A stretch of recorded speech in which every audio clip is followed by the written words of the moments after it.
Hey guys, I'm back. This is Chase, and I'm here with another video. And I wanted to share with you guys my experience on 30 days, 1 mile a day, and what it's done for me, what it's done for everything. So, if you guys like this content, please like and subscribe for more because it really helps out. And then comment down below if you're going to go and see if you're going to follow this challenge.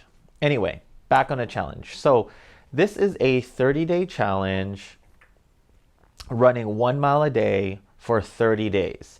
So my rule is I just have to get the mile in, and actually has to be a scheduled run, whether it's at nighttime, an afternoon, or during the day. Pretty much just like an exercise physically, but also mentally with regards to just the discipline behind it. And I think with our lives being so caught up with work and with family and everything like that, like I think I just needed something really consistent, and I think running has done that for me. That was the baby. Anyway, and I think I needed something consistent, and running has done that for me.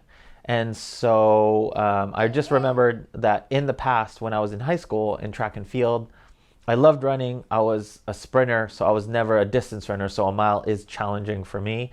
And, you know, we can start wherever we feel comfortable. I felt like a mile was a pretty good milestone and a good way for me to either start or end my day. I just needed to get it done.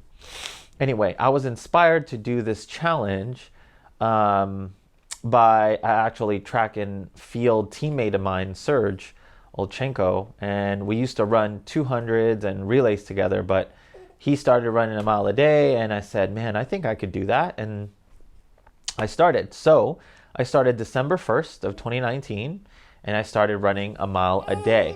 And so it was really difficult at first physically, because it was pretty demanding with regards to my body and my lungs specifically, and my legs, just because I hadn't ran in a while. You know, I played basketball. I'm fairly active, but not on a consistent basis.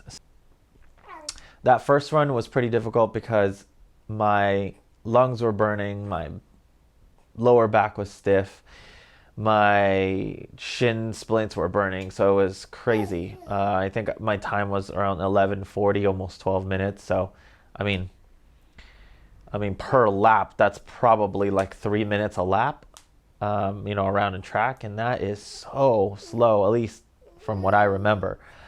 All right, so after 1 weekend, I just had to make sure I stretched a little bit more, and I got to halfway, and it got a lot more consistent. And now my back stiffness went away, and it felt like it was a rhythm now. You know, my wife would schedule a lot of things along with me so that, you know, when she goes to work, when she comes back, she could watch the baby, and I could go run really quick and come back and then give the baby a shower. So I think it was a whole team effort as a family that really helped me get through, because around that point, it was just trying to figure out when I could run.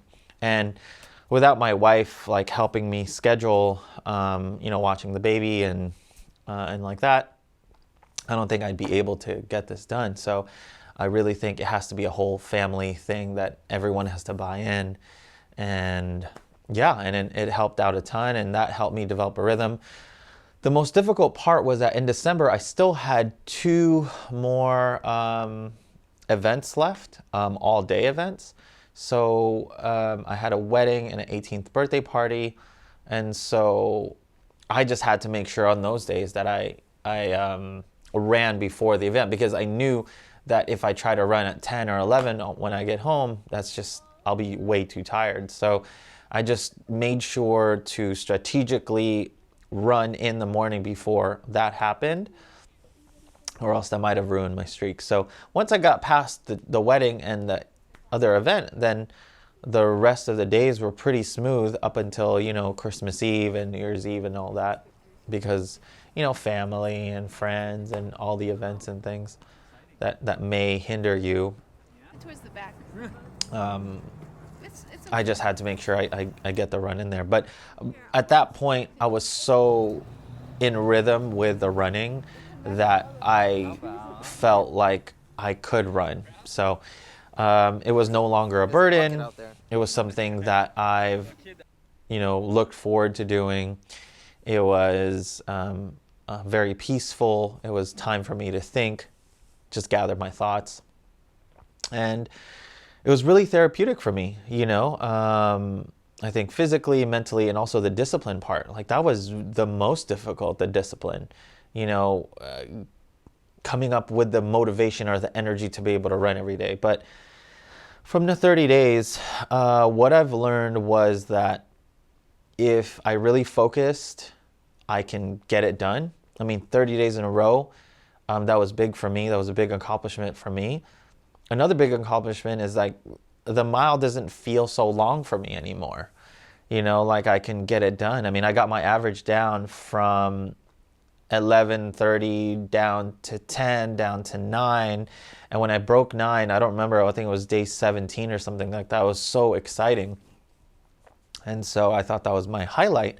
And then I kept going lower and lower and I hit 8:30, 8:21. I was like, oh man, in 30 days, would this really be possible? And on the 30th day, I asked my wife and my son to come with me to a track. And we went to Chaffey College and my wife recorded it. And so I wanted to be able to give my best. Because sometimes on the streets, you have to jump over sidewalks and I have to stop and look across the street.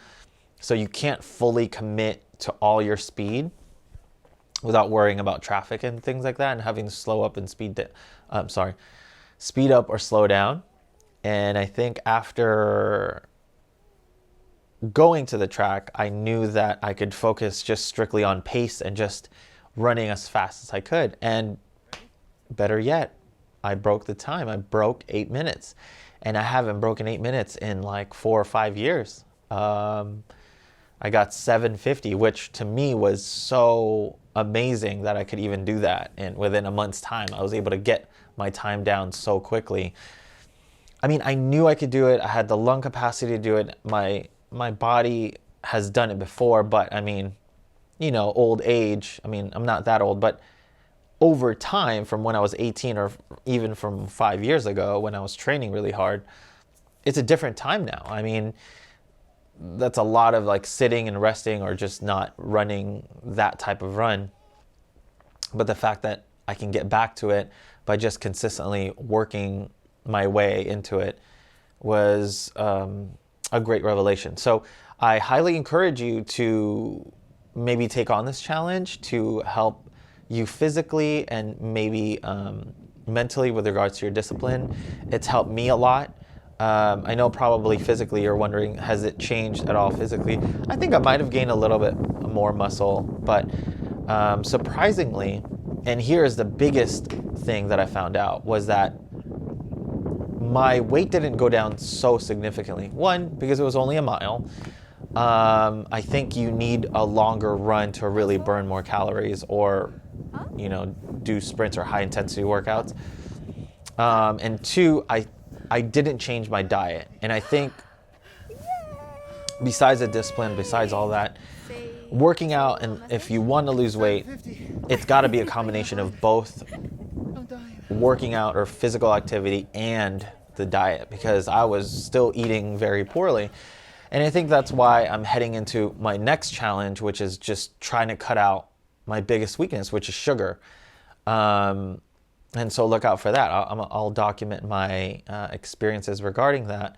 But I think in combination with reducing, or at least for the 30 days, cutting out the sugar and running, it should help with the weight loss. But I think with all of this, getting better discipline, having better heart health, and just being motivated to run every day, it's a blessing, it's a pleasure, and I'm going to continue doing it. Now it's just part of my routine. So I hope you guys enjoyed my video. I hope I've encouraged you to run and follow along for my journey on my next 30-day challenge and every other video that we have on here. I really appreciate you guys watching and listening. Comment down below if you're going to do the challenge as well. I'd be happy to encourage you and just see what your goals are. That would be really exciting. But other than that, I'll see you on the next video. Bye.